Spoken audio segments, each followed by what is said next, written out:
My sister allowed her in-laws to stay at my house behind my back, saying she owned it. So I agreed to play along. But when she asked me to move out to please her mother-in-law, I made them all pack their bags and put them outside.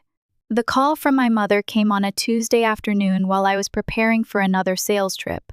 I recognized her number and almost let it go to voicemail, but something told me I should answer. "Sarah, honey, how are you?" Mom's voice had that sweet tone she always used when she wanted something. "I'm fine, Mom, just getting ready for a trip to Chicago tomorrow." "What's up?" I tucked the phone between my ear and shoulder as I continued folding clothes into my suitcase. "Well, I have some news. Your sister is back in town. She and James moved back from Arizona yesterday." I paused. Emily and I hadn't spoken much since Grandma Margaret's will reading 4 years ago. "Oh, I thought her husband's business was doing so well out there. She was always bragging about it during the holidays." Mom's voice dropped slightly. "Well, things didn't quite work out. Apparently, there were some issues with their business partners, and they decided it would be best to come home and start fresh." "I see." I knew exactly where this conversation was headed. "The thing is, honey, they're staying with us right now, but you know how small our place is. Your stepfather's knees are getting worse, and having them in the guest room means he has nowhere to do his physical therapy exercises." I closed my eyes and counted to 5. "Mom, are you asking what I think you're asking? Well, that house your grandmother left. You has 3 bedrooms, and you're all alone in that big place. It would just be temporary, until they find jobs and get back on their feet. Grandma Margaret's house, my sanctuary, the one place that was truly mine after a childhood spent feeling like a guest in my own home. After Dad died when I was 5, Mom married David just 18 months later. Then came Emily, and suddenly I was an afterthought. How temporary is temporary? I asked. Oh, not long at all. A month or 2, tops. James already has some promising interviews lined up. I doubted that, but what could I say? Fine. They can stay in the blue bedroom, but only until they find their own place. After hanging up, I sat on the edge of my bed and let memories wash over me. Emily was 6 years younger than me, David's biological daughter. From the moment she was born, she became the center of our family's universe. While Mom and David doted on her, I found refuge at Grandma Margaret's house. Dad's mother never tried to replace my parents, but she gave me something they couldn't: undivided attention. Weekends at her house became my escape from Emily's chaos at home. She'd enter my room without knocking, borrow my things without asking, and throw tantrums when told no. Mom and David always defended her. "She's just a child, Sarah. Don't be so uptight." College had been my first real taste of freedom. Living in the dorms, I could finally have my own space that no one invaded. Then, during my senior year, Grandma Margaret passed away. I was devastated, but amid my grief came an unexpected gift. She left me her house and savings. It wasn't a fortune, but it was enough to help me start my life debt-free. Emily's reaction was swift and entitled, "This isn't fair. We should sell it and split the money." "She wasn't your grandmother," I'd replied. "She was my dad's mother. Not related to you at all, but we're still family." "Mom, tell her." And true to form, Mom and David had gently suggested I consider sharing with my sister. I refused, and our already strained relationship fractured further. We barely spoke after that, except for obligatory family gatherings. I attended her wedding when she was 20, watching her marry James, a man 10 years her senior with family money and business connections. They moved to Arizona shortly after, and I was secretly relieved to have her even further from my life. Now, 4 years later, they were back, and soon they'd be in my house. I finished packing for my Chicago trip with a sense of dread. My job as a sales representative for a medical supply company kept me traveling regularly, something I usually enjoyed.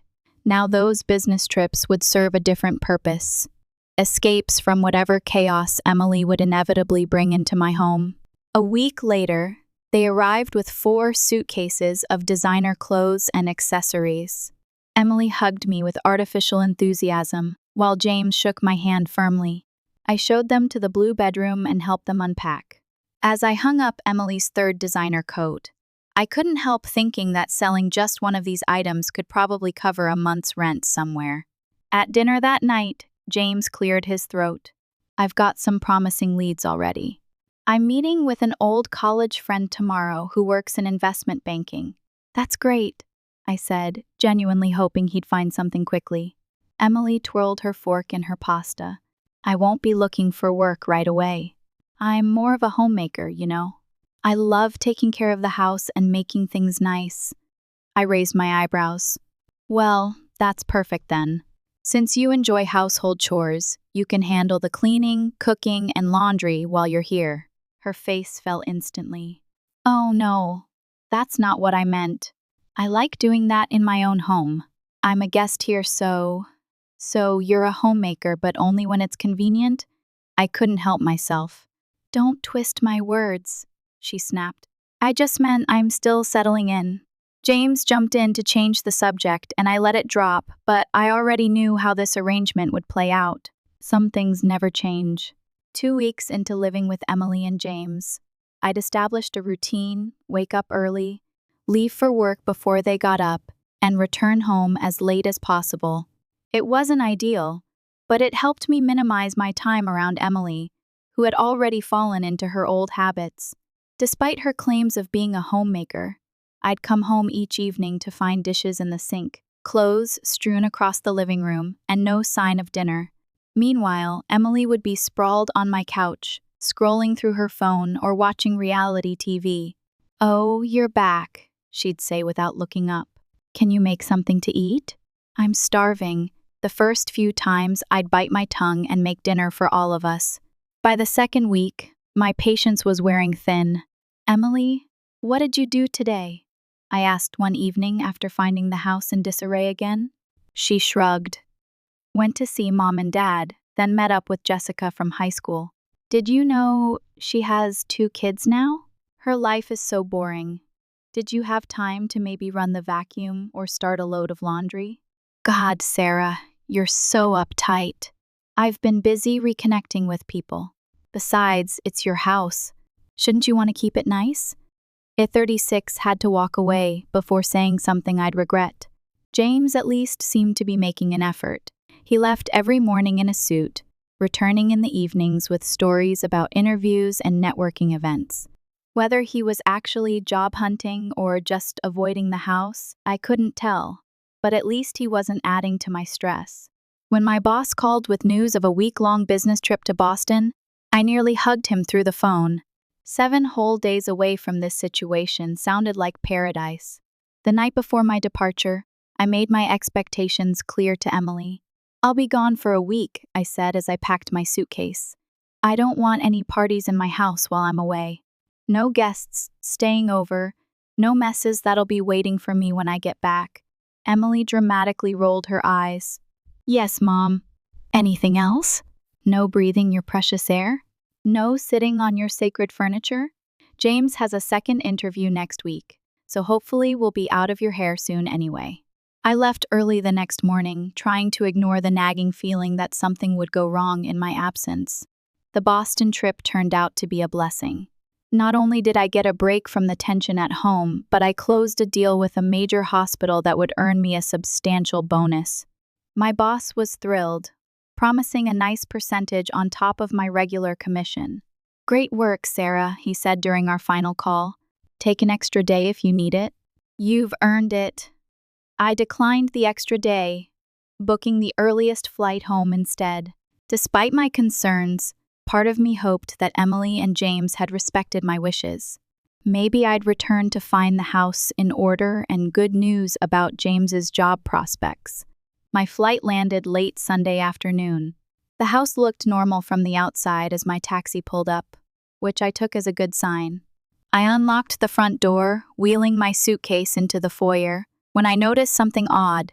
There were 3 unfamiliar suitcases stacked by the stairs.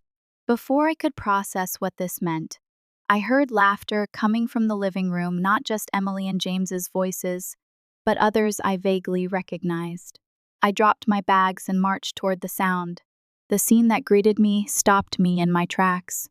Emily and James sat on my couch, coffee cups in hand, across from an older couple I recognized as James's parents. All four looked up in surprise as I appeared in the doorway. "Sarah," Emily's voice was unnaturally high. "We weren't expecting you until later tonight." "Clearly," I replied coldly, looking pointedly at the extra luggage in my hallway. "What's going on here?" Emily plastered on a smile. "Oh, you remember James's parents, Charles and Margaret. They decided to come visit us for a little while. Isn't that nice?" I opened my mouth to object, to remind everyone that this was my house and I hadn't authorized any guests, when Emily jumped up, grabbed my arm, and practically dragged me into the kitchen. "Just give us a minute," she called over her shoulder before closing the kitchen door behind us. "Have you lost your mind?" I hissed. I specifically said, "No guests." I know," she whispered, her eyes pleading. "But I need you to play along, just for a little while. 2 weeks tops, 2 weeks?" "Absolutely not. I want them gone tomorrow. Please, Sarah." Her voice dropped even lower. "I told them this house belongs to me." James played along. "They've been treating me so much better since they think I have this nice place. After the business failed, they've been so cold to me, blaming me for distracting James or whatever. This is helping us save face." My jaw literally dropped. "You're out of your mind." "I'm not playing along with this insanity. Please," she grabbed my hands. "I'll do all the housework, I swear. I'll cook, clean, do laundry, everything I haven't been doing. Just pretend you're staying with me for a while because you're having work troubles. Please, Sarah. I've never asked you for anything." I looked at her desperate face and felt myself wavering. It was ridiculous, completely insane, but somehow I found myself nodding. 2 weeks, not a day longer, and you'd better keep your promise about the housework. Relief flooded her features. "Thank you, thank you, thank you. I swear you won't regret it." We returned to the living room, where I was introduced as Emily's sister who was temporarily staying with her due to some work issues. James's parents nodded sympathetically, though Margaret's eyes held a hint of judgment. Dinner that evening was takeout from the restaurant across the street, though Emily claimed she'd made everything herself. Margaret and Charles dominated the conversation, explaining how their son's business had failed due to unscrupulous partners and cutthroat competitors, never once suggesting that James might bear any responsibility. As the meal ended, Emily turned to me with a sweet smile that immediately set off alarm bells. "Sarah, would you mind handling the dishes while I chat with Charles and Margaret?" "Thanks, sis." And just like that, I knew I'd been played. As I scraped plates at the sink, watching Emily laugh and charm her in-laws in my living room, I had the sinking feeling that her promises about housework would never materialize. My prediction about Emily's broken promises proved spot on. A week into this bizarre charade, and I'd become the unofficial maid, cook, and punching bag for the entire household. Every morning, I'd leave for work while everyone else slept in. James had completely abandoned his job search, instead playing tour guide to his parents around town. They'd spend their days shopping, sightseeing, and dining out, all while I worked to pay the house bills they believed belonged to my sister. When I'd return each evening, Emily would make a show of cooking dinner for her in-laws, which meant ordering takeout, transferring it to my grandmother's serving dishes, and then parading it out as her own creation. She'd even mess up the kitchen to make it look like she'd been cooking all day.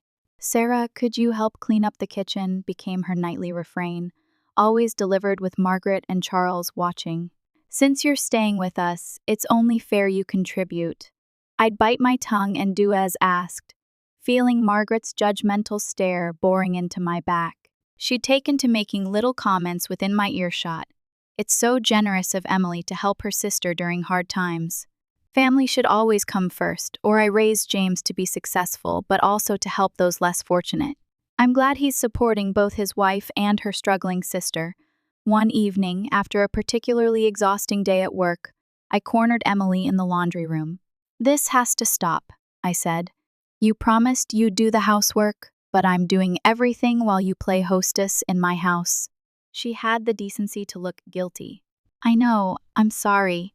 It's just that Margaret has such high expectations, and I don't want to disappoint her." "When are they leaving?" "It's been over a week. They need to go. I'll talk to James," she promised, but I could tell from her expression that nothing would change. That night, I received the monthly utility bills and nearly collapsed. The cost had more than doubled with 5 people in the house, extra water usage, electricity running all day, heating kept at tropical levels because Margaret was sensitive to cold. It all added up to hundreds of dollars more than my usual bills. I stormed downstairs, bills in hand, finding Emily alone in the kitchen. "Look at this." I thrust the papers at her. "The utilities have doubled. You need to pay at least half." Emily scanned the bills, her eyes widening. "I can't afford this. We don't have any money right now. That's not my problem. You're all living here, using water and electricity all day while I'm at work. I'm not covering this alone." "Don't be like that," Emily wheedled. "We're family. Can't you help us out just this once?" My patience finally snapped. "No, I'm tired of this whole situation. If you can't contribute financially, then you need to at least do what you promised and take care of the house. But you haven't done that either. I'm sick of being taken advantage of." I hadn't realized how loud I'd gotten until I heard the front door open. James and his parents returned from their latest outing, catching the tail end of our argument. "What's going on here?" Charles demanded, his eyebrows furrowed. Emily's expression morphed instantly from petulant to victimized. "Sarah doesn't want to pay her share of the bills," she said, her voice small and hurt. I stared at her in disbelief. After everything, she was still throwing me under the bus. Margaret stepped forward, her face stern. "Young lady, I don't understand your attitude. Your sister has generously opened her home to you during your difficulties, and this is how you repay her by refusing to contribute? That's not—" I started, but Charles cut me off. "Frankly, we've noticed your lack of gratitude since we arrived. Emily cooks and maintains this beautiful home while you just come and go as you please, taking advantage of her goodness." My head was spinning. The sheer absurdity of being lectured about taking advantage of Emily in my own house was too much. Without another word, I grabbed the bills and retreated to my bedroom, locking the door behind me. I could hear them downstairs, their muffled voices rising and falling. I imagined Emily playing the victim, her in-laws comforting her, all at my expense. The injustice of it burned in my chest. When hunger finally drove me downstairs for dinner, the atmosphere was frigid. Margaret and Charles barely acknowledged my presence, while Emily avoided meeting my eyes. Only James seemed uncomfortable with the tension, fidgeting with his napkin and attempting small talk that quickly died. Then Margaret cleared her throat. "Emily, dear, my father always taught me that honesty and respect are the foundations of any household." "Of course, Mom," Emily replied, "which is why we feel we must speak up." Margaret shot a pointed look in my direction. "We don't think it's working out having your sister here. She's clearly taking advantage of your hospitality, and frankly, her attitude is affecting the peace of your lovely home." I nearly choked on my water. Charles nodded in agreement. "You've been more than generous, but there comes a point where you have to put your own family first." "James agrees, don't you, son?" James mumbled something unintelligible, studying his plate intently. Margaret continued. "We think it would be best if Sarah found other living arrangements soon." All eyes turned to Emily, waiting for her response. I watched her curiously, wondering if she'd finally come clean about whose house this actually was. She hesitated, her eyes darting between her in-laws and me. I could see the internal struggle playing out on her face. Then, with a deep breath, she turned to me. "Sarah," she said, her voice unnaturally firm, "I think it would be best if you packed your things. I need you to move out in 2 weeks." The silence that followed was deafening. Charles and Margaret nodded approvingly, while James stared at his wife in shock. Emily's eyes met mine, pleading silently for me to play along one more time. But something in me had finally snapped. I'd reached my breaking point. I slowly stood up, placed my napkin on the table, and looked around at the people who had invaded my life and my home. "No," I said quietly. "I don't think I will." The room fell silent after my refusal. Margaret's mouth hung open in shock, while Charles's face reddened with indignation. "Excuse me?" Margaret finally sputtered. "This isn't your decision to make, young lady." I leaned forward, placing my palms flat on the dining table, my grandmother's table. "In my house. Actually, it is. Everyone in this room has exactly 2 days to pack their things and leave. And I mean everyone." Emily's face drained of color. "Sarah, please, can we talk about this in private?" "No more private talks, Emily. I'm done with the lies and manipulation." I turned to Margaret and Charles. "There's something you should know. I've let Emily and James stay here temporarily because they needed help. But this is my house. I own it. I pay the bills." Margaret's eyes narrowed suspiciously. "Emily, is this true?" Emily looked like she might throw up. "I can explain. You told us this was your house." Charles's voice had turned dangerously quiet. "You showed us around like you owned the place." James finally spoke up. "Dad, we were just trying to save face after the business failed. We didn't want you to know how bad things had gotten." The next few minutes were chaos. Margaret and Charles shouted at James and Emily. Emily cried and tried to defend herself. James sat with his head in his hands, looking defeated. I stood watching the fallout of my sister's lies crumbling around her. Finally, I'd had enough. "Quiet!" I slammed my hand on the table hard enough to make the dishes rattle. "I don't care about your family drama. I want all of you out of my house. Now." Margaret stood up with as much dignity as she could muster. "We'll be leaving immediately. We wouldn't stay another minute in a house built on lies." She glared at her son and daughter-in-law. "And you two don't expect to come running to us after this humiliation." Within an hour, Margaret and Charles had packed their bags and called a taxi. They left without saying goodbye to anyone, the door slamming behind them with finality. As soon as they were gone, Emily exploded. "How could you do this to me? You've ruined everything. They'll never forgive us now." "Me? You lied to them, Emily. You lied to me. You've been taking advantage of me since the day you moved in. I was desperate." "Their approval means everything to James's future. Now we have nothing. That's not my problem," I said calmly. "You have 2 days to find somewhere else to live." Emily's face contorted with rage. "You've always been jealous of me. Always. Just because Grandma left you this house, she left me this house because she was my grandmother, not yours. And because I was the only one who spent time with her, who cared about her. You only showed interest in what you could get from her. That's not true. It is true. Just like it's true that you haven't changed a bit since we were kids. You still think the world revolves around you. That rules don't apply to you. That everyone should bend over backward to accommodate you. Well, I'm done accommodating you, Emily. Get out of my house." I turned and walked upstairs, locking myself in my bedroom to the sound of Emily's continued shouting. I was shaking with adrenaline but also felt strangely calm. For the first time in my life, I'd stood up to my sister without backing down. Early the next morning, my phone rang. It was my mother. "Sarah, what in the world is going on?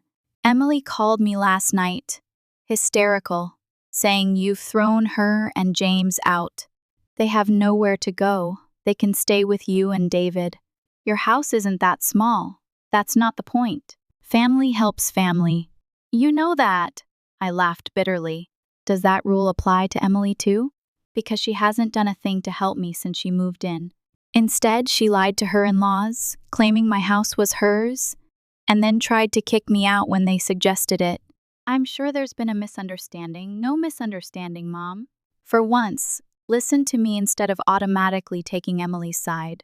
She and James moved in, promised it would be temporary, then invited his parents without asking me. She left all the housework to me while pretending to her in-laws that she was the lady of the house. When I asked them to contribute to the doubled utility bills, she refused and then blamed me in front of everyone. My mother was silent for a moment. Well, I'm sure she didn't mean I don't care what she meant. I've been more than generous, and she's taken advantage at every turn. They need to leave today. Sarah, please reconsider, And honestly, Mom, I don't want to hear from you or David either, if you're just going to defend her, like always. I'm tired of being the responsible one who never gets any consideration. I hung up before she could respond. It felt surprisingly good to finally stand my ground. By that evening, Emily and James had packed their belongings. They didn't say goodbye. In the following weeks, I heard through mutual acquaintances that Emily and her in-laws were no longer on speaking terms. Apparently, they'd told her she wasn't welcome in their home after the deception. My mother called several times, leaving voicemails that gradually evolved from demanding. I apologized to awkwardly suggesting family dinner to clear the air. I deleted them all. 3 months after the blow-up, my house was peaceful again. The utility bills returned to normal. My work trips became enjoyable rather than necessary escapes. I redecorated the blue bedroom, converting it into a home office where I could work remotely when not traveling. I sit now on my grandmother's porch swing, watching the sunset over the neighborhood she loved. This house isn't just a building, it's my sanctuary, my inheritance, my home. And finally, blissfully, it's mine alone again.